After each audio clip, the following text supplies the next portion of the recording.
plataforma. Ya hay incluso celebridades del género, estrellas de música con inteligencia artificial. El cantante country de EA, Breaking Rust, acaba de conseguir un número 1 en Billboard con Walk My Walk. Dos de sus mayores éxitos ya han alcanzado juntos 10 millones de reproducciones en Spotify. Y no es la primera vez que la música generada por EA entra en estas listas. Los productores humanos detrás de la cantante de EA, Senaya Monet, incluso consiguieron un contrato discográfico para el proyecto después de que Monet apareciera 2 veces en las listas estadounidenses. En la música latina, el supuesto grupo de fusión musical y cultural con cubanas logró engañar a muchos que creyeron que era real. Pero no, era enteramente hecho con inteligencia artificial. Y la verdad es que la música que crea la IA es difícil de identificar. Las voces, por ejemplo, suenan impresionantes. Y eso es exactamente contra lo que protestan Paul McCartney y otros artistas. Dicen que las plataformas de música con IA están robando su trabajo creativo. Senaya Monet no copia a una cantante en particular. Su voz se construye a partir de patrones aprendidos en miles de voces femeninas reales y está ajustada para sonar atractiva para la mayoría de los oyentes. Así es como funciona. Las plataformas de música con IA como Suno o Udio funcionan como un ChatGPT pero para música. Escribes un prompt y generan canciones completas. Utilizan modelos entrenados con enormes conjuntos de datos de audio, a menudo extraídos de Internet sin el consentimiento de los artistas. También aprenden de la retroalimentación de los usuarios para crear pistas que se ajusten a los gustos populares. Pero ¿realmente marca una diferencia para nosotros como oyentes?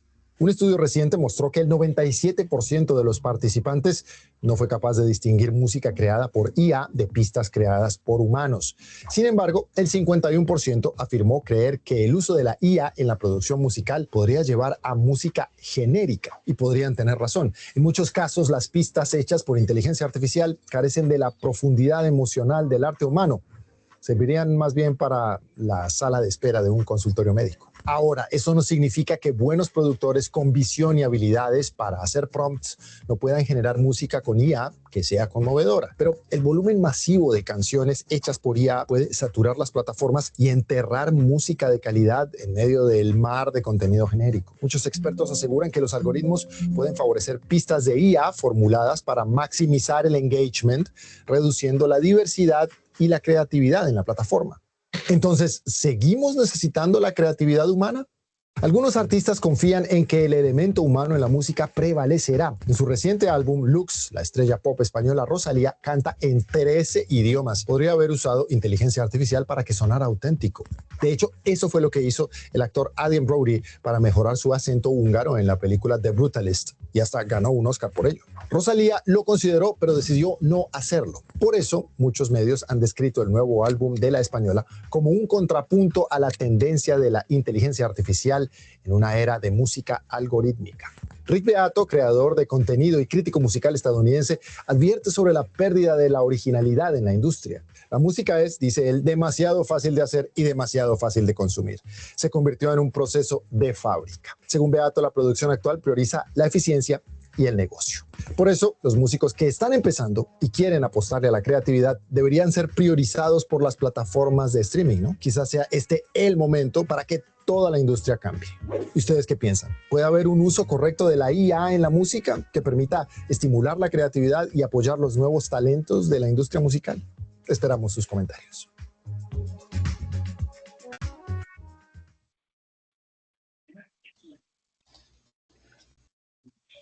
Muy buenas noches, un saludo cordial, bienvenidos nuevamente a una sesión más de nuestro curso de innovación pedagógica e inteligencia artificial en la educación universitaria, siendo justamente ese el enfoque, ¿no? Todo lo que está pasando desde el ámbito tecnológico y cómo eso afecta los procesos tecnopedagógicos y nuestra idea de innovación, sobre todo esa parte de pensar que innovar es hacer algo de forma diferente. ¿Diferente en qué sentido? En que en este caso pues sea más atractivo para nuestros estudiantes, sea el ámbito y el contexto que sea, porque al fin de cuentas la educación es un servicio y como servicio tiene clientes. Y si no me creen, estaba pensando en ustedes, yo creo que no, esto me lo compartieron el viernes, entonces no los miré, ¿no? A ver, por aquí debe estar, sí. Miren este caso, no sé si lo habían leído, me ponen sí o no en el chat, por favor, los que están aquí. Me lo compartieron el viernes, así en esas redes sociales, cuando uno tiene contactos que están como en la misma idea. Entonces me compartieron este caso que me pareció supremamente interesante. ¿Habían leído esto?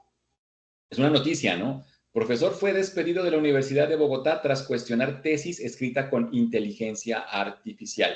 ¿Leyeron, escucharon, sí o no, nada más para saber contexto en el sentido de lo que está pasando? Ahorita les comento perfectamente cómo fue el tema, ¿no?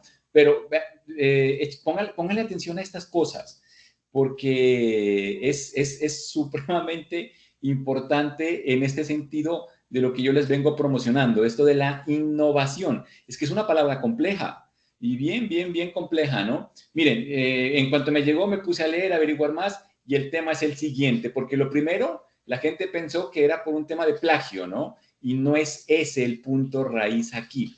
Yo les he dicho siempre que el tema es que tienen que ver la educación como un servicio y que como servicio tiene clientes y en ese sentido, pues hay que pensar que van a tener sus opiniones y demás. Entonces, qué pena. Y el cliente va a tener la razón. Yo les decía el otro día, no hay mejor abogado que un estudiante cuando se ve apretado. Y ojo con ese tipo de cosas.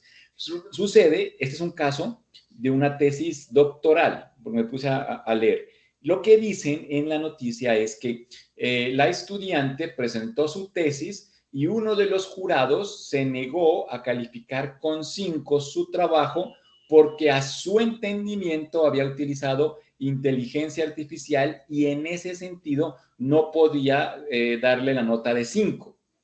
El punto ahí es que obviamente la estudiante puso su derecho de petición, todo el elemento legal y como esto no tiene normatividad y no hay nada que lo no hay nada que lo pueda apalancar, No puedo hablar. a los elementos legales, siempre va a quedar en una discusión sencilla, lo que tú puedas demostrar. Y entonces al profesor le pusieron, bueno, demuestre cómo es que usó ella la inteligencia artificial. Y les había venido diciendo en todas las cosas que hemos hecho que no hay forma de demostrar que algo fue hecho. Tú lo lees y dices, no, aquí hay inteligencia artificial, porque en el uso sabes más o menos, pero no deja de ser una opinión subjetiva. Ya que tengas una herramienta que diga, esto fue escrito por tanto porcentaje o algo, la cosa es diferente, pero todas las herramientas fallan y no hay forma de legalizar. Porque, por ejemplo, tú te pasas un semáforo en rojo, te toma una cámara y muestran que te pasaste en rojo, no hay falla, no queda nada por discutir. En cambio, acá todo queda como en el aire. El hecho es que la justicia le dio la razón a la estudiante de que no había cómo le pudieran demostrar y que la tesis de no poderle calificar no era válida. A la universidad le tocó retractarse, decirle al profesor, ahí no está seguro, no dicen todos esos detalles de cómo fue. La estudiante siguió, avanzó, se graduó y al profesor lo despidieron. En eso queda. La estudiante, como quien dice, le dieron la razón y al profesor lo despidieron por dar esa pelea. Yo ahí es donde insisto, ¿no? Porque esto es un tema complejo. Yo no puedo decir eso está bien o eso está mal, porque no hay elementos, no tengo el suficiente criterio para poder marcar algo así. Lo que sí les digo es que como no hay elementos legales, no hay respaldo y socialmente esto está muy aceptado, los profesores tenemos las de perder en cualquier caso. En esto de la IA, en otras cosas, cada vez son más comunes, que no hay forma de trabajar con los estudiantes, que son irrespetuosos, pero es muy complejo. Hace poco yo miraba unas publicaciones de un coordinador de disciplina que no dejó entrar a unos estudiantes porque llegaron tarde al colegio y toda la sociedad se le fue en contra, ¿no? Que cómo va a dejar los niños por fuera, que ni sé qué. Y entonces, ¿a qué le jugamos? No significa que no hay que hacer nuestra tarea de educadores y demás, sino que tenemos que desde la perspectiva de la innovación, desde esa bandera, entender que hay procesos que han ido cambiando y que más vale priorizar en lo realmente importante. Yo consideraría que es esto, lo pedagógico, su intención de enseñar, que quede usted tranquilo de que está haciendo todo lo posible por enseñarle a su estudiante. De ahí para allá, no te metas en camisa de 11 varas porque nadie te va a defender. Ese es el problema real. Nadie te va a defender. Es una cosa curiosa. Lo que estaba pasando ahorita con el tema del primer video, de la música, ¿no? No es que se estén quejando por la falta de creatividad y todo lo que está ahí. El tema viene de mucho tiempo atrás.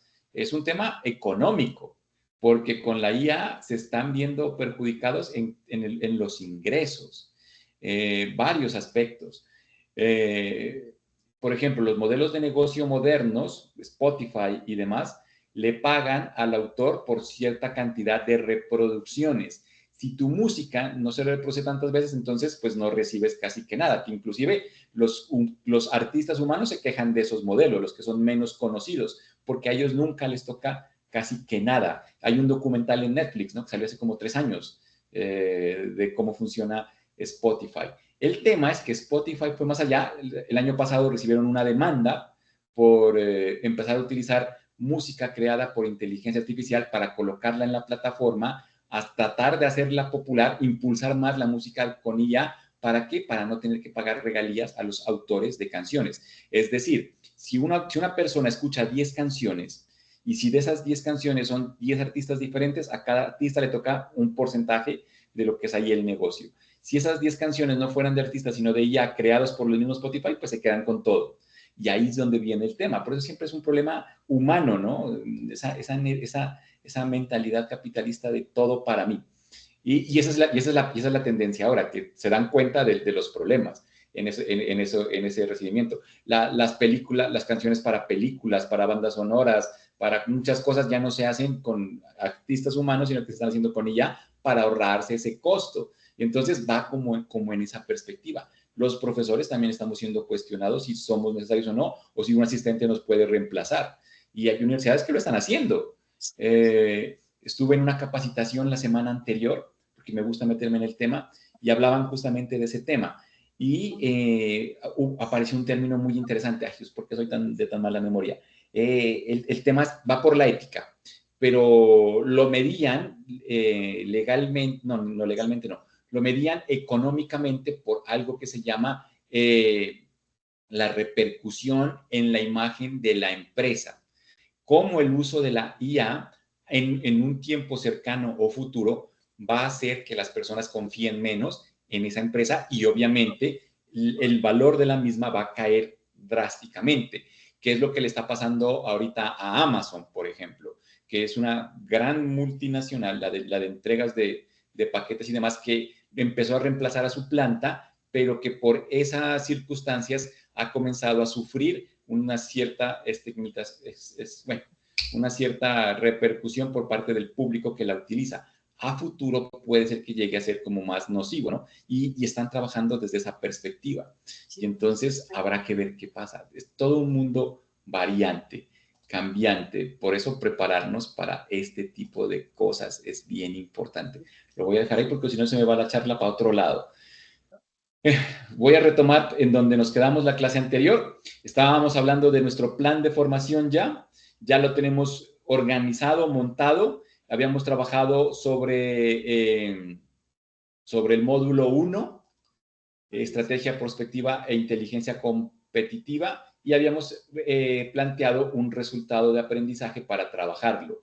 Y lo que estábamos haciendo era buscando los referentes teóricos para poder crear el contenido correspondiente a ese módulo. En eso me quedé y inclusive está lo mismo aquí en el Copilot, que era el que estaba utilizando para ese tipo de creación. Siempre lo que es búsqueda, a mí me gusta más Copilot.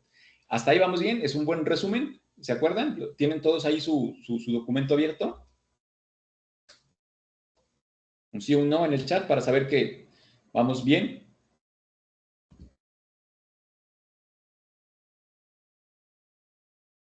Sí, ¿verdad? No se olviden que estamos ya acá en esta parte de los recursos. Profe Felipe, gracias por responder. Listo. Entonces, todo lo que habíamos hecho hasta anteriormente correspondía a las narrativas, las nuevas formas de interactuar en este contexto digital, que es otra forma de contar historias, de crear contenidos y demás. Como les digo, hay que diferenciar lo formal de lo no formal. Si el ministerio exige, entonces hay que cumplir con los lineamientos del ministerio. Pero si pienso venderlo a nivel general al público, hay que pensar en lo que el público prefiere. Eso es el tema de las narrativas digitales. Ahora vamos a incorporarlas dentro de recursos educativos. Esos recursos educativos por lo generalmente suelen estar mucho más marcados por lo que vienen siendo los contenidos interactivos. ¿Qué significa interactivo? Que cuando yo, desde la perspectiva de usuario, esté navegando con el recurso, tenga que generar algún estilo de interacción, pero a veces lo malinterpretan. Interacción no es que el estudiante o el que consume tenga que estar activo todo el tiempo. Eso por defecto ya viene siendo así. Si tú haces o no haces, va a estar marcado, ¿no? Es como la redundancia cuando dicen participación activa. No existe la participación activa. Toda participación es activa por defecto. De lo contrario, no sería participación. Acá es igual. Todo usuario es interactivo. Cuando hablamos de interactividad en el elemento tecnológico, es la respuesta que ofrece el recurso. Por ejemplo, yo me acerco y mire que va haciendo como esos efectos, ¿sí? Esa es una interacción, ese contraste. Que lo que yo espero es que la persona entienda que aquí hay un botón que si le doy clic, entonces algo pasa. Eso es una interacción y hay diferentes tipos de interacción. Por ejemplo, si doy clic aquí, me aparece una información. Ahí tengo una interacción. Si me aparece un video, si me aparece un audio, cualquier tipo de acción, ahí es donde está marcada la interacción. Ahora se espera que la persona que esté consumiendo no se quede solo con un elemento plano, al cual por más que le haga clic no pase nada, sino que encuentre un elemento donde las cosas tengan esos elementos interactivos. A eso hace referencia el concepto de interactivo. Ahora, dentro de los contenidos que tienen este tipo de propiedad, tenemos diferentes categorías. Por lo menos las agrupé en estas 4, porque, o sea, este curso pretende pues ubicarlos en un contexto muy nuevo, pero son tantas cosas que necesitaríamos como una especie de versión 2 y versión 3 muy posiblemente, porque hay que irlas llevando paso a paso. Básicamente podría ser una clase por cada uno de estos recursos, ¿no? Y no nos alcanzaría el tiempo todavía. Entonces, para que lo tengan en cuenta en ese sentido. Por eso lo dividí en 4. ¿Qué me interesa que ustedes sepan en este momento? Que existen recursos visuales. Cuando hablamos de recursos visuales, estamos hablando de imágenes, esquemas, todo lo que tiene que ver con información que viene pensada para que se entienda de primera línea en una comprensión visual. Lo podemos dividir en infografías, en presentaciones y en esquemas gráficos, como para poderlo relacionar. ¿Listo? Ahora explico cada una de ellas.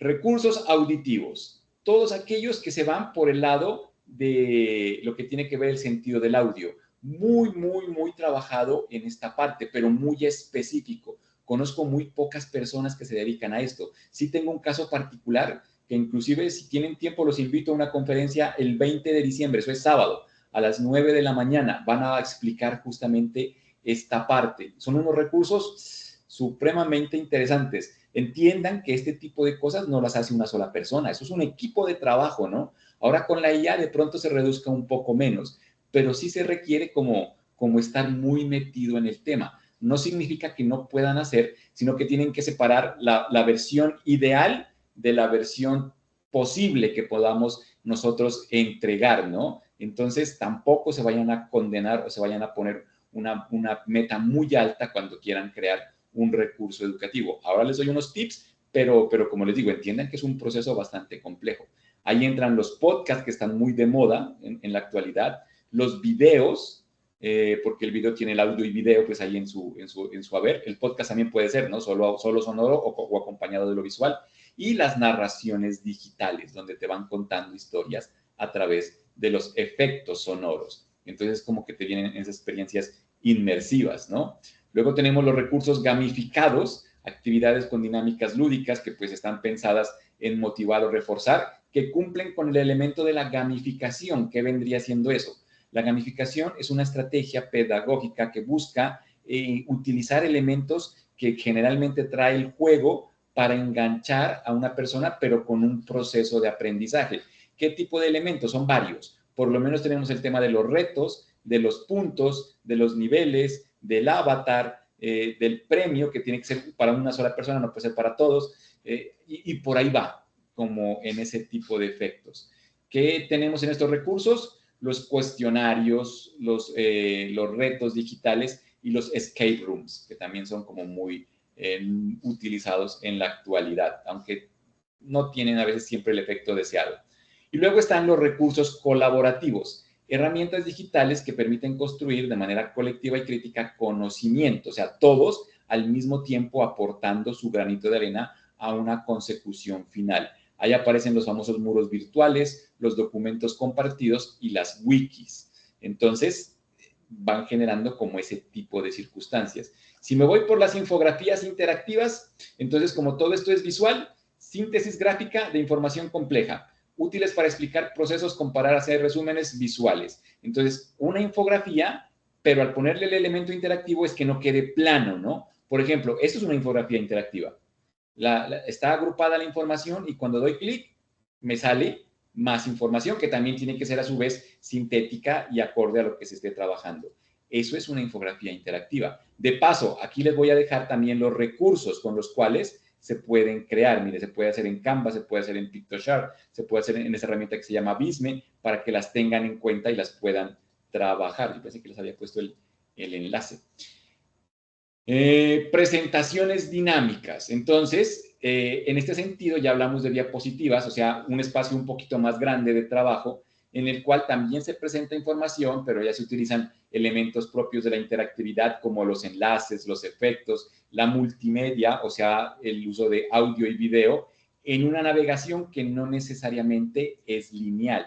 Las herramientas principales, pues Genially, me parece a mí que es la mejor. En Canva hay algunas plantillas que traen ese tipo de elementos y están elementos como Prezi o hay otras actividades, hay otras plataformas, pero son de pago. Está el Articulate 360 y Adobe Audition, creo que se llama, si no estoy mal, pero son de pago. Con el Genially me parece que es suficiente. Inclusive el Genially podrían hacer las dos cosas. Esquemas gráficos. Hablamos entonces de diagramas jerárquicos que muestran relaciones entre las ideas. Pueden ser líneas de tiempo, pueden ser mapas conceptuales, mapas mentales, todo lo que a ustedes se les pueda llegar a ocurrir. Vuelve y juega. ¿Con qué herramientas? Genially, Canva. Yo siempre voy a tratar de promocionar herramientas que te sirvan para hacer varias cosas, porque aprender una herramienta tiene su dedicación, su esfuerzo y su nivel de tiempo, ¿no? Y si tú piensas que tienes que aprender una herramienta por cada uno de estos, se te va a complicar la actividad. Ahí aparece otro concepto que son las mediaciones pedagógicas, que también lo tengo acá, pero a ver si lo alcanzamos a desarrollar mañana. Me voy a quedar en esta mediación técnica. La mediación técnica dice que tú tienes que ser muy bueno en una herramienta para poderla enseñar. Entonces, si hay una herramienta que me sirve para varias cosas, que utilices la misma sería lo ideal, porque te vuelves bueno en la herramienta, quedas con todo el soporte de la formación y bajo ninguna premisa nadie te pide que tienes que utilizar una herramienta diferente para cada una de las cosas. Sería buenísimo, pero les aseguro que ni a nivel de ingeniería alcanzan a tener ese nivel de desempeño, porque hay básicamente una herramienta para cada cosa. De pronto, la competencia sería como adaptarse a poder manejar cualquier herramienta, pero eso sí ya requiere un tema de práctica y de trabajo, que para ahí nos vamos a ir ahora en un momentico. Luego tengo el tema del podcast. Entonces son audios breves que desarrollan temas curriculares o de reflexión y que son útiles para repasar, reflexionar e introducir. ¿En qué plataformas puedo trabajarlo? Pues está Spotify, está SoundCloud o está Audacity. Todas estas gratuitas. Bueno, Spotify te deja subir tus audios y de ahí tendrás que crear comunidad, ¿no? SoundCloud es como una nube, también puedes crear y dejar ahí tus audios. ¿Con qué crear el audio? Sí, así se puede hasta con el celular.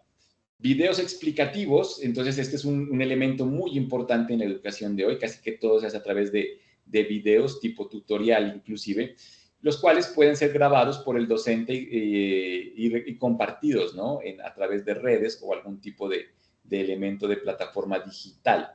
En ese sentido, pues simplemente se pide es que incluya una imagen, una voz clara y un ritmo ágil en el desarrollo como tal de la propuesta. Ni siquiera es la calidad del video, es los aspectos básicos de la edición, que te puedan ver, que te puedan escuchar y que no sea tan extenso, porque eso hace parte de la narrativa digital. Nadie, o bueno, casi nadie se mira un video en el campo, en el contexto educativo, más allá de los 8 o 12 minutos le ponen como límite, inclusive hasta 15, porque a menos de que sea un ritmo muy bueno y un video que enganche mucho, por más que sea el rey, el formato de video no funciona así. Recuerden que aquí sufrimos las tendencias de lo que viene siendo la época moderna. TikTok, y nos guste o no nos guste, estemos de acuerdo o no, ha creado toda una generación de gente que ve videos de no más de 1 minuto y medio. Es hasta preocupante, ¿no? Yo no me puedo sentar con mi hijo a ver un video de estos porque no llega ni a la mitad y él ya está cambiándolo. O sea, esa necesidad de estar de líder. Si tiene problemas, claro, tiene problemas de atención. Está mal, está muy mal. Eso hay que enseñarlo. Pero hasta que no logremos cambiar las bases y que se entienda que la educación básica requiere otro tipo de concepto, porque, o sea, este es un problema, se lo señala, se lo detecta, pero nadie está haciendo algo realmente para cambiarlo, ¿no? Esto inclusive hasta la escuela de padres debería llevarnos. Un papá no debería entregarle un celular a un niño menor de 12 años. Eso está comprobado en un montón de estudios. No así como el celular es un tema prohibido o en estas épocas satánico, ¿no? No. Es que se entienda que el celular es un juguete. Si yo se lo doy así como si fuera un juguete, como cualquier cosa, y lo usa para todo, para cualquier cosa, y se la pasan esas, ahí es que donde tengo un problema. Porque si lo utiliza como una herramienta productiva, la cosa es diferente. Pero para que sea una herramienta productiva necesita supervisión. Y ese es el problema. La mayoría de los padres modernos, de las nuevas generaciones, no están tan comprometidos como deberían con esa parte de las limitantes, de las restricciones y del acompañamiento. Por lo general, tú vas, lo miras, ¿no? O sea, hay estudios, pero tú lo miras. Tú vas a un restaurante y un niño pequeño con un celular ahí sentado esperando mientras te sirven. Eso genera falta de paciencia, por ejemplo, problemas de orden más social. El celular no tiene problemas en lo académico, es en lo social. Ni el celular, o sea, las pantallas, este tipo de interacciones, que no necesariamente son todas malas, pero han ido creando esa mala cultura y esas malas prácticas. De ahí me devuelvo a que estos videos tienen como este elemento para sacar el engagement, pero también sufrimos de que tenemos que ser casi que TikTokers, ¿no? En ese sentido de la narrativa, que ahí es donde hay profesores tradicionales que se quejan de eso, que no pueden ser TikTok. Pero si haces un video que sigue siendo igual de plano y que ninguna persona lo quiere ver, pues entonces no logramos el propósito de la innovación. Y ahí es donde lo que se ve afectado es la pedagogía, el arte de enseñar para que la otra persona aprenda, porque el video no es para que me guste a mí, es para que le guste al estudiante. Y ahí nos toca trabajar mucho en ese sentido de entender qué le puede llegar a gustar y sobre todo respetar, ¿no? Porque sí es un tema complejo, pero hay que trabajarlo. Aquí estaríamos hablando desde las herramientas de edición, como CapCut, Clideo, Clipchamp. Hay otras que son de pago. Esta parte es supremamente importante como en la creación, pero es muy compleja en los elementos técnicos, porque las mejores herramientas siempre van a ser de pago. Y ahí es donde tengo un problema, pues, porque el acceso a ese tipo de herramientas es complejo. CapCut, que era el editor número 1, desde el año pasado viene siendo de pago, ¿no? Antes era gratuito, inclusive con tu celular. Y te puedes hacer unas ediciones, hay una versión gratuita, pero ya te empieza a limitar ciertas circunstancias. Que por eso, cuando hablamos de video, no hablamos de un super video, sino de algo sencillo, pero que respete las tendencias, si no, van a sufrir mucho. Las narraciones digitales hacen referencia a la presentación de contenidos, pero en el formato de historietas, en el formato audiovisual en el cual se trata como de enseñarlo desde una perspectiva totalmente diferente. Y entonces le vas presentando desde este tipo de narrativas. Herramientas como Storybird o Storyboard son muy utilizadas para esos elementos, aunque también son de pago y tienen sus restricciones, igual que Canva, ¿no? Pero hacen parte de este mundo de los contenidos interactivos. Luego tenemos los cuestionarios interactivos, que me imagino estos sí los han trabajado. Entonces buscan traer resultados y sobre todo la retroalimentación instantánea, o sea, que puedan responder y ver ahí, porque la gamificación requiere eso.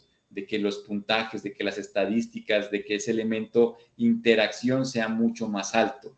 Entonces, esos cuestionarios interactivos tienen ese tipo de elementos. Los más conocidos, pues, Quizzes, el Kahoot. Lo que pasa es que lo quité el Kahoot porque también se volvió de pago. Y entonces ya no nos sirve igual. Quizzes es similar y es gratuito. Mentimeter es similar, es gratuito, el único problema es que es en inglés. Y una alternativa interesante es Booklab, que es en español, muy importante.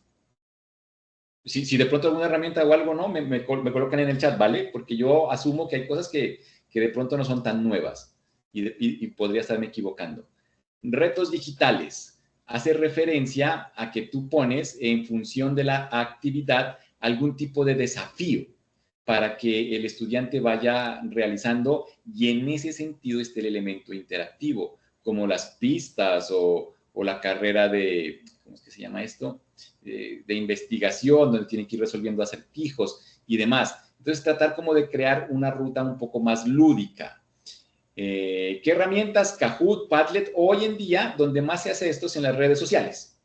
El que más likes o tal cosa, para bien y para mal, ¿no? Tiene sus circunstancias.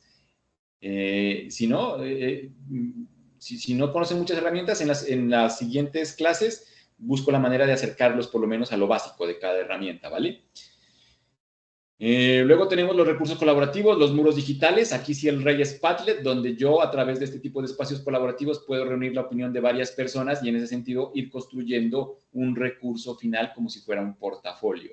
Padlet, el más conocido, Jamboard o Lino son de los que se trabajan ahí. Pero este Padlet es tan bueno que básicamente acapara todo, ¿no? Todo el mercado.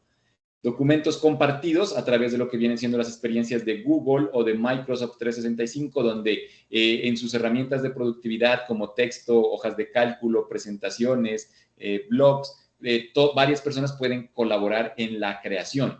Me gusta mucho de estos elementos dinámicos de los documentos que traen la opción ahí en archivo, por ejemplo aquí, si yo esto lo he compartido, bueno, este no lo he compartido, entonces buscamos uno que lo compartí, este del prom. Si alguien hizo algo en el documento, por eso es compartido, voy aquí a archivo, aquí hay uno que dice historial de versiones, aquí, ver historial, y cada vez que alguien diferente a mí ha trabajado o ha participado, aquí va a aparecer la forma en la que participó. Bueno, nadie ha editado, solo se han dedicado a copiar acá. Historial de versiones.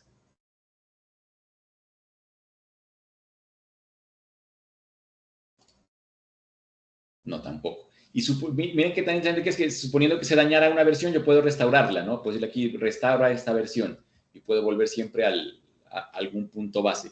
Cuando dicen que en lo colaborativo entre ellos se dañan el trabajo. Pero todo eso es técnico, no tiene nada que ver con otro tipo de circunstancia. Pero esos son los documentos dinámicos. Y las wikis educativas es cuando participan en ese tipo de entornos donde pueden colaborar, crear, compartir ideas, como en una wiki o en un blog, y va como en función de ese tipo de herramientas que también son posibles, pero a veces no son como tan populares, ¿no? Porque esto de las wikis, las redes sociales, pues lo mataron. Es casi lo mismo, ¿no? Si tú tienes que mandar un mensaje y esperas que te respondan, ¿qué prefieres? ¿Publicar en un blog o publicar ahí en una red social? Inclusive en el mismo WhatsApp, ¿no? Se podría. Entonces, hay que entender también ese factor diferencial. Todos estos se pueden crear, pero requieren de algo que es supremamente importante y ahí es donde nos ayuda la inteligencia artificial, del contenido. Entonces, vuelvo a mi ejemplo y lo que estoy tratando de decirles es que cuando yo digo, voy a trabajar mi unidad, módulo 1, estrategia, prospectiva e inteligencia competitiva, la manera en la cual yo presento podría ser cualquiera de estos recursos o la combinación de varios de ellos, porque no va a depender de la extensión y de su capacidad al momento de diseñar. Pero yo podría presentar a través de una infografía, a través de una presentación o a través de un podcast o a través de un video y esa es la decisión que ustedes tienen que tomar. Pero para poder facilitar la actividad, pues se requiere tener todo perfectamente planeado. Me estoy confundiendo. ¿Listo? Por eso habíamos dicho en la última clase que eran necesarios estos referentes teóricos, porque con estos entonces sí puedo pasar al siguiente paso, que es la guionización. Teniendo claro cuál es el título del módulo, qué es lo que se busca en el módulo y cuáles son los referentes teóricos que me explican lo de ese módulo, entonces yo puedo crear justamente el contenido del módulo. No se olviden que habíamos hablado de los 3 temas. O sea, necesito crear este contenido, todo esto. O si quieren, por partes, como lo prefieran. Hagámoslo por partes para que se entienda mucho mejor. Ya tengo los referentes. Voy a seguir trabajando con Copilot porque Copilot fue el que me ayudó a crearlos y los tiene. Mire que fue el que me entregó, que estos son los referentes del módulo 1. Ahora entonces le voy a decir, con estos referentes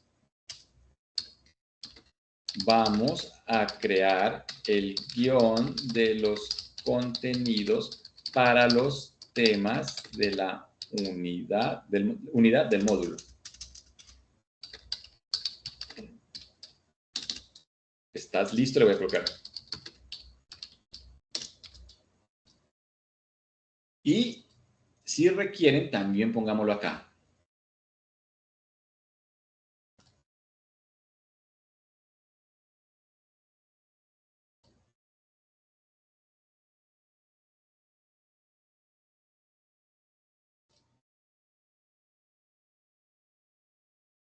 Aquí estamos en la creación de contenido. Ya seleccionamos los artículos. Entonces vamos a guión.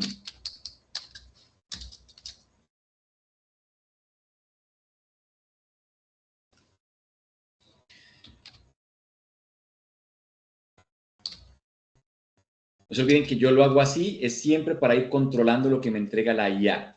Por eso siempre le pregunto si estás listo, si lo entiendes, porque me parece importante en lo que les he explicado de la ética, ¿no?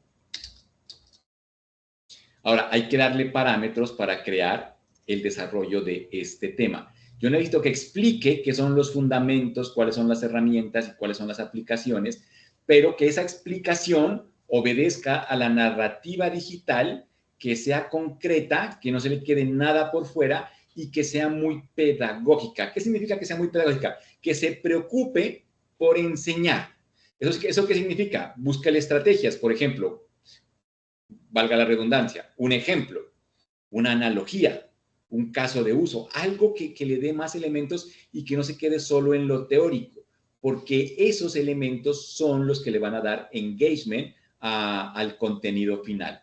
Le voy a pedir que me cree los 3 temas para avanzar como en el tiempo, pero le voy a decir esas circunstancias particulares. Mira, entonces él mismo ya me está proponiendo una introducción, temas centrales, explicaciones apoyadas con referentes, actividades sugeridas, cierre del módulo, etcétera. No, pero no quiero que haga eso. Los parámetros de redacción del guión para el contenido, para el contenido son 2 puntos. Y entre llaves, se los voy a colocar como con guioncitos para que entienda que son cosas puntuales. Primero, el objetivo es explicar cada tema de manera pedagógica acorde a los referentes teóricos. Entonces ya le tengo dicho un primer objetivo. Segundo, ya dijimos que quiero que lo haga de forma pedagógica, pero que se apoye en los referentes. ¿Esto para qué? Para que no alucine y no me invente información. Segundo, el propósito del contenido es generar, entre comillas, no, entre comillas no lo ponemos. Engagement, sé que está escrito mal, a ver, ojalá me lo arregla. Eso, engagement. Por eso la narrativa digital del recurso debe estar pensada en un público. ¿Cuánto habíamos dicho que eran más o menos las personas? Entre 20 y 40 años, creo que habíamos dicho. Entre los 20 y 50 años, como ven. No, mentira, ahí no, dejémosles ahí nada más. Es importante abordar de manera académica el tema, dando un tema para posteriormente plantear un ejemplo a manera de analogía utilizando elementos del contexto actual que faciliten la mediación entre el contenido y el aprendizaje de la población, de los estudiantes.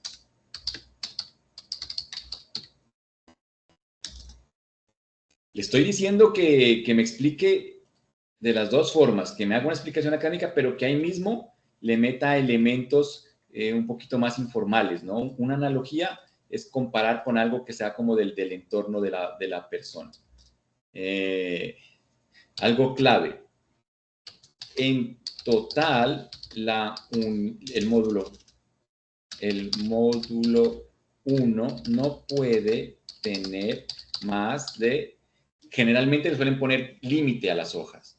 Yo he trabajado en proyectos donde son contenidos de no más de 8 hojas, de 12 hojas, de 15. 15 es como el máximo. Y eso que en el 15 le incluyen imágenes.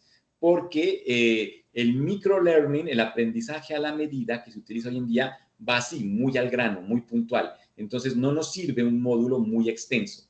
Tiene que ser lo más puntual posible. Pongámosle el estándar, más de 12 hojas.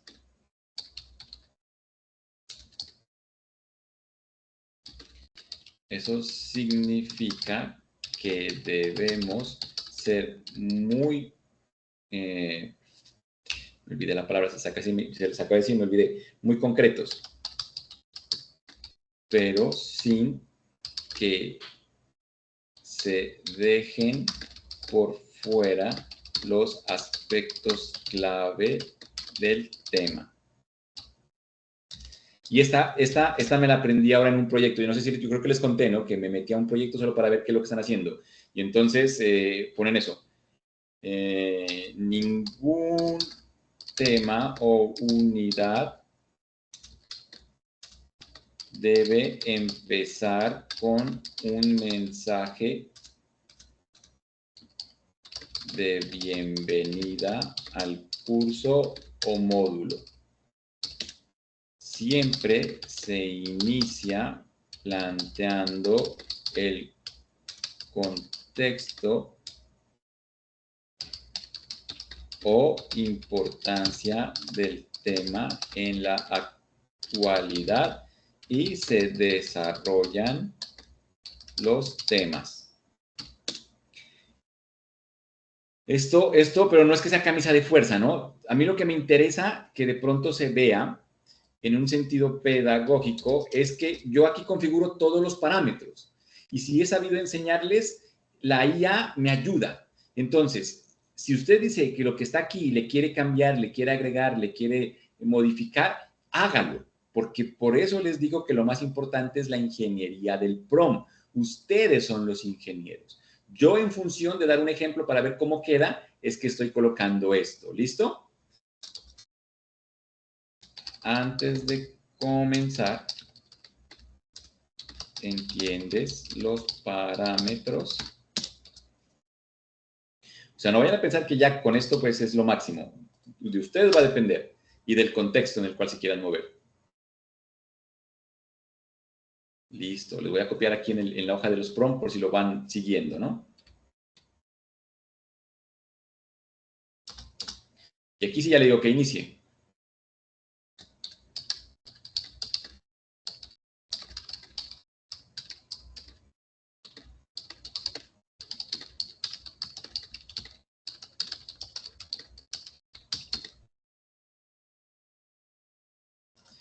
Le pude haber dicho también los parámetros de redacción, ¿no? Si en primera persona. Aunque la verdad, lo que me entrega yo después lo paso a un revisor de estilo.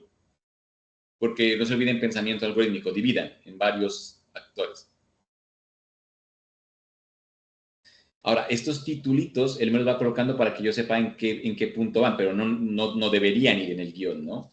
Deberíamos simplemente arrancar por lo que es. Veamos a ver qué me entrega. Ustedes son los expertos, me ayudan a ver si lo que está diciendo ahí es verdad o no, porque ese es el tema de la alucinación, no se olviden. En un mundo, vamos a hablar de prospectiva estratégica. En un mundo caracterizado por la incertidumbre y la aceleración tecnológica, las organizaciones necesitan anticipar posibles futuros para no limitarse a reaccionar ante los cambios.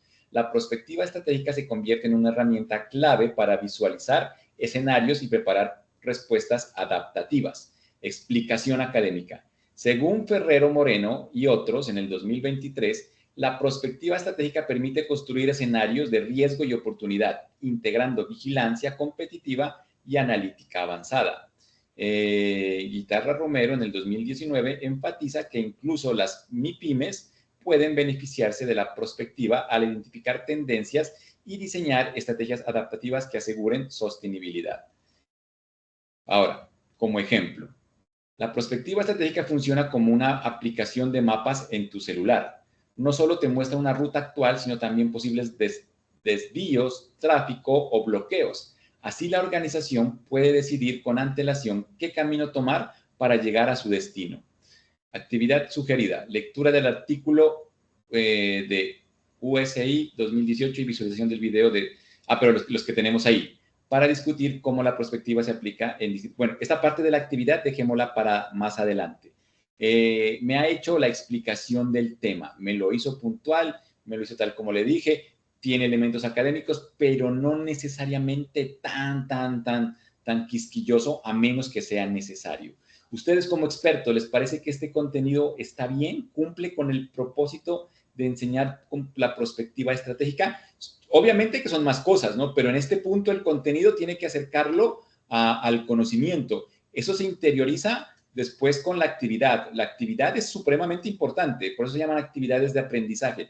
Pero las actividades requieren un insumo, un mínimo, que la persona debería entender para poder hacer la actividad. Esto que está acá es ese insumo, es ese mínimo.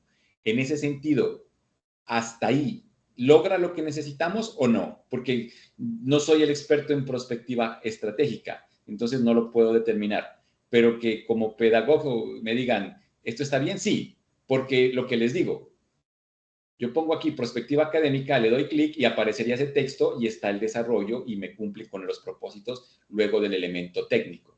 Y entonces va por buen camino lo que necesito que la IA me ayude a crear. Pero la información es correcta o no. Alguien que me ayude desde el sentido disciplinar. ¿Sí? O hay que aumentarle algo o le faltó explicar algo. No soy experto en ese tema como para poder determinar. ¿Qué les parece?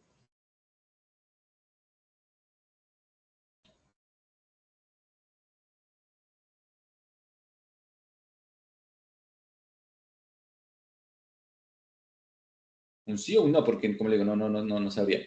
Bueno, yo voy a pedirle que me redacte de manera mucho más continua para tener un elemento, que la actividad todavía no la hagamos, que no me ponga estos títulos porque no los necesito y que esto me lo explique como si fuera una sola lectura de corrido, porque si no, cuando lo vaya a pasar allá, me va a quedar como ese problema. Bien, pero vamos a ajustar la redacción del contenido. Es necesario abordar cada tema como si su narrativa fuese explicada en primera persona por un experto. Necesitamos mejorar la cohesión, esto yo lo aprendo en la cohesión, y la fluidez del diálogo de tal manera que se sienta como una explicación. Bueno, lo voy a colocar así. Es importante no dividir en títulos o rótulos, sino desarrollar de manera articulada. Es importante presentar las ideas una a la vez y conectar con conectores gramaticales. Igualmente, utiliza palabras no tan técnicas y una narrativa acorde al rango de edad. Bueno, se me ocurrieron esas cosas.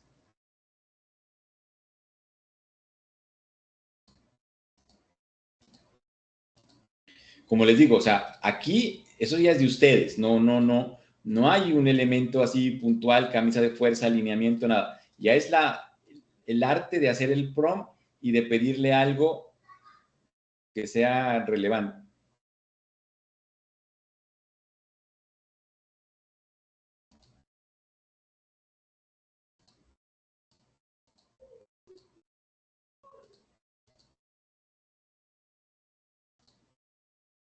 Van a darse cuenta que es diferente la forma en la que me presenta el texto.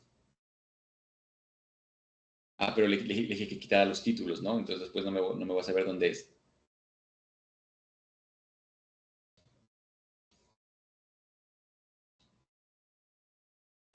No.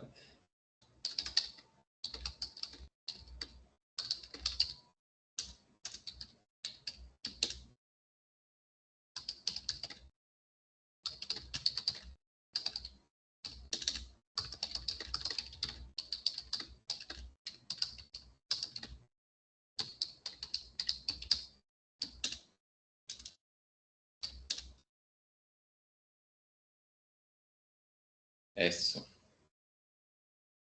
Uy, pero me lo hizo muy puntual.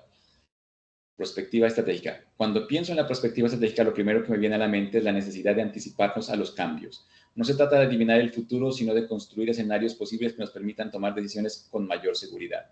En mi experiencia, la perspectiva es como encender las luces largas del carro cuando conducimos de noche. Nos da la posibilidad de ver más allá de lo inmediato y prepararnos para lo que viene. Los estudios recientes muestran que incluso las pequeñas y medianas empresas pueden beneficiarse de esta herramienta porque les ayuda a identificar tendencias y diseñar estrategias adaptativas. Lo importante es entender que la prospectiva no es un ejercicio aislado, sino un proceso continuo de observación, análisis y preparación. Sí mejoró mucho la narrativa, ¿no? Pero se perdió el elemento académico, tal vez. Hay que decirle que lo mantenga.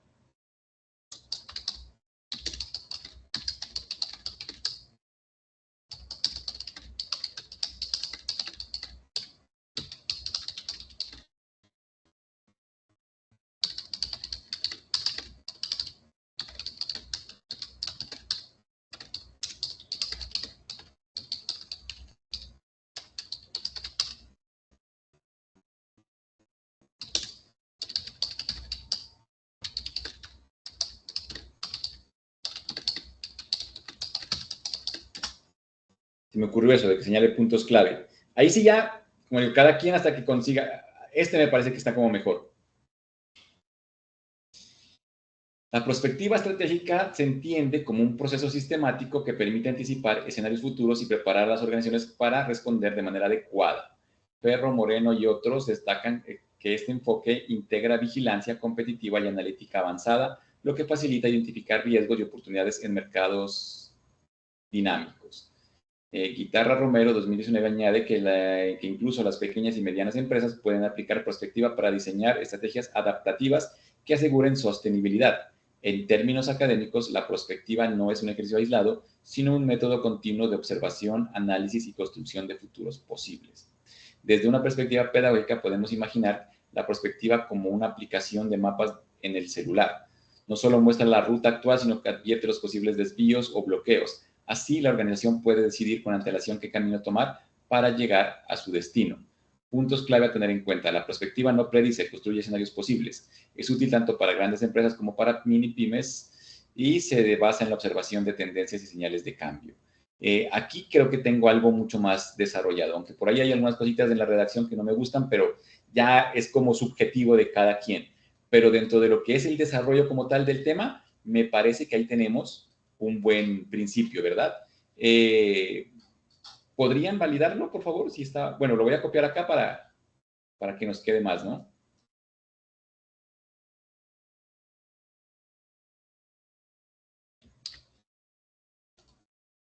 Aquí en el ejemplo.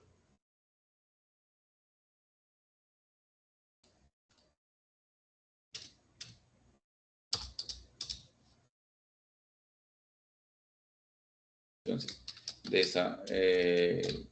contenido módulo 1.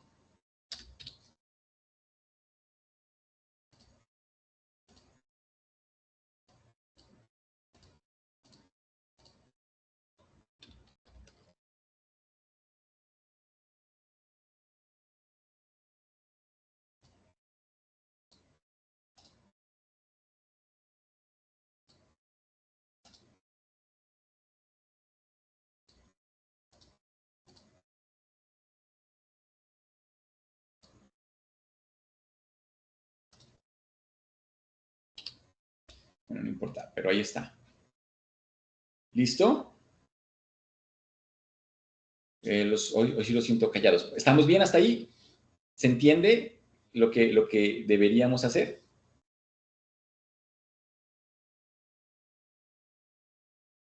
¿Listo? Porque este es el elemento clave, ¿no? Como les digo, hoy en día a uno le pagan por hacer justamente eso. Entonces, mire que me entrega un contenido perfectamente alineado, me ahorra un montón de tiempo porque la información es verídica. ¿Por qué digo que la información es verídica? Porque los referentes los buscamos nosotros, no dejamos que hiciera las cosas al aire, ¿no? Sino que estamos sacando una información mucho más refinada en ese sentido. Y su trabajo es validar lo que le entrega. Si algo no te gusta o consideras que hay que agregarle o algo por el estilo, hazlo. ¿Listo? No hay un elemento ahí que me pudiera como marcar la interacción. Pero necesito que en este sentido quede como mucho más claro ese desarrollo.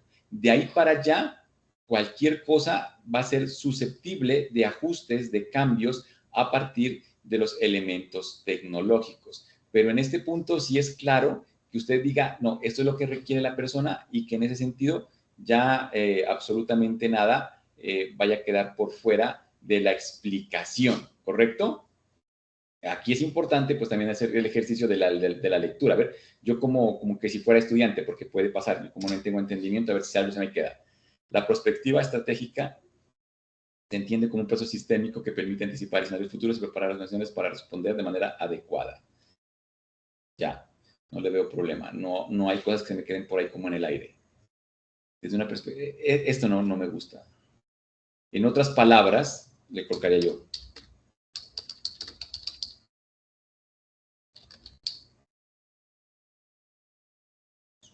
para que no quede así como tan literal en el sentido de lo que la IA escribe, que a veces sigue mucho el sentido literal de lo que yo le pido. Es más, me faltó decirle eso, no seas literal a mis palabras, sea más creativo. A ver, intentémoslo. Bien, pero veo que sigues integrando en el texto mis ideas de manera literal. No quiero que diga desde una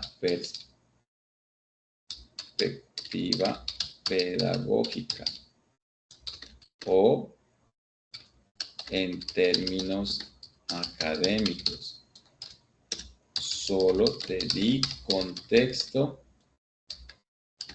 para que hagas tu tarea, para que hagas la tarea acorde a tu rol. Sé más creativo. Lo voy a colocar para que me haga el ajuste. Aquí también es como parte de prueba y error. Le hubiera puesto eso desde el principio. Por eso me parece a mí tan importante como ir guardando los prompts, porque luego se vuelven en bases importantes cuando uno va a crear más adelante, ¿no? Ay, ¿verdad? ¿Qué hice aquí para que me funcionara esto? Y se acuerda. La prospectiva estratégica se ha convertido en una herramienta indispensable para las organizaciones que buscan sobrevivir en entornos de alta incertidumbre. Investigaciones recientes muestran que no se trata de predecir lo que ocurrirá, sino de construir escenarios posibles que permitan anticipar decisiones. Al observar tendencias y señales de cambio, las empresas pueden diseñar rutas alternativas que les den ventaja frente a lo inesperado. Imaginemos que conducimos de noche y encendemos las luces largas del carro. De inmediato vemos más allá de lo inmediato y podemos anticipar un obstáculo en la vía. Así funciona la perspectiva estratégica, nos da la capacidad de mirar más lejos y preparar respuestas antes de un problema aparezca. Le quitó la parte académica, ¿no? Yo quería solo que le quite como el texto, no lo académico de las referencias. Me toca volver.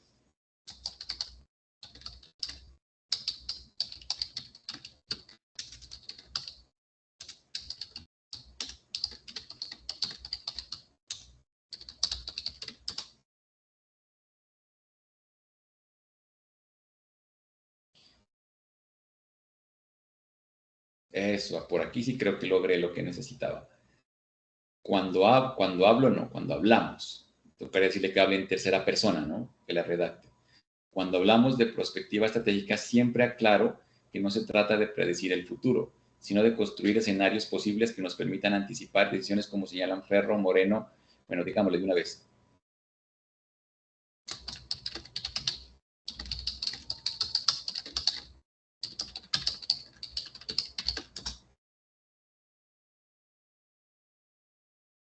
Eso. La prospectiva estratégica se presenta como un proceso sistemático que ayuda a las organizaciones a anticipar escenarios futuros y tomar decisiones con mayor seguridad. Ferro, Moreno, Brito, Cabrera y Pérez, bueno, ahora ya los completo, destacan que este enfoque integra vigilancia competitiva y analítica avanzada, lo que permite identificar riesgos y oportunidades en mercados dinámicos. Aquí faltan es como los conectores. Por su parte,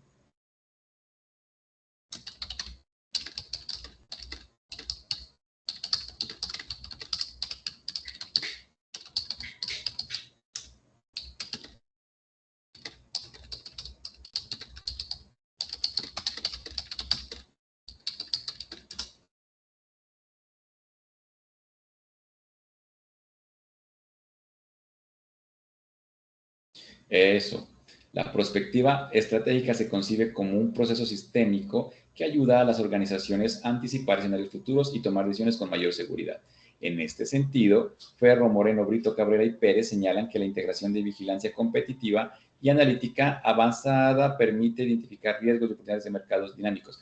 Asimismo, eso sí es importante, Guitarra Romero demuestra que las micro, pequeñas y medianas empresas pueden beneficiarse de estas metodologías, ya que les facilita diseñar estrategias adaptativas que aseguren sostenibilidad.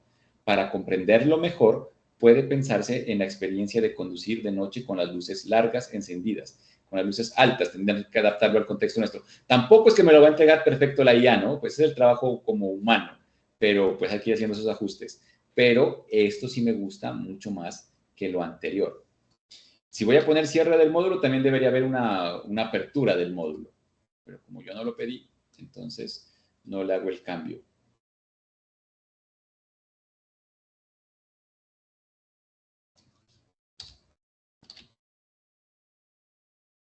Listo, y aunque no crean, tengo una hoja ya ahí. Si quiero más desarrollo, pues tendría que pedirle, ¿no? No, pero sé más detallista, explica más esto. Pero lo que les digo, en el ámbito en el cual nos movemos, estamos en un mundo en el que menos es más.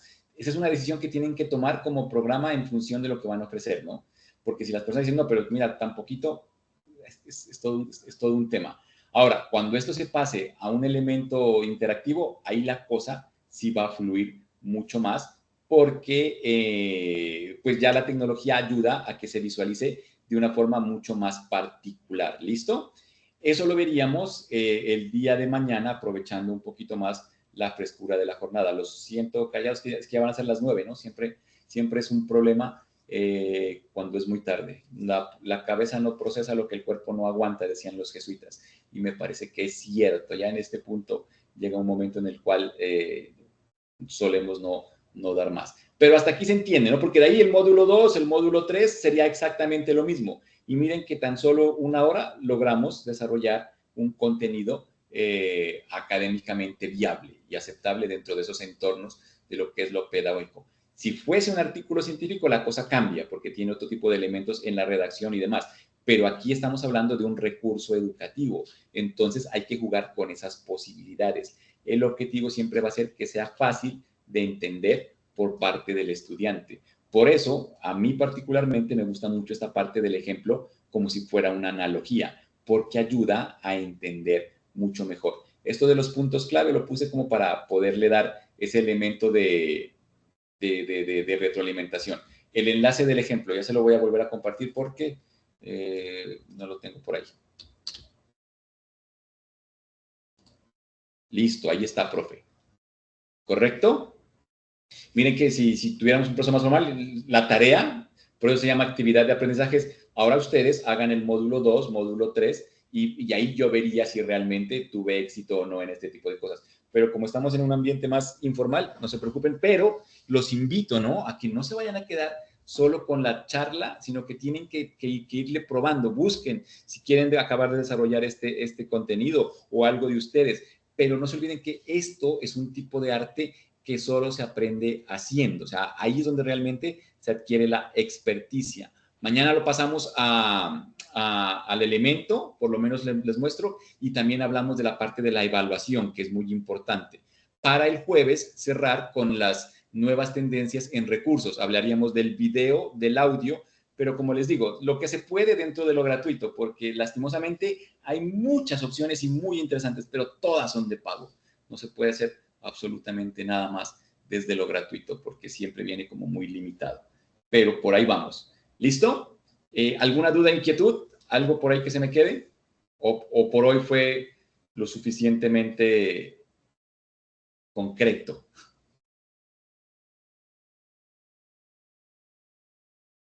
No se olviden que llegamos a este punto porque lo hemos venido preparando, ¿no?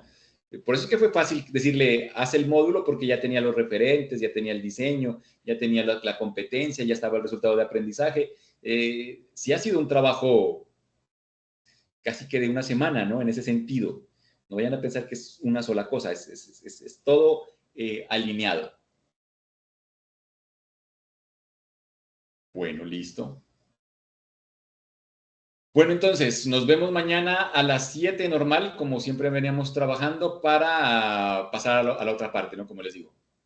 Sí, sí, exacto. La información viene así alineada. No vayan a descuidar eso, que todo viene como un proceso.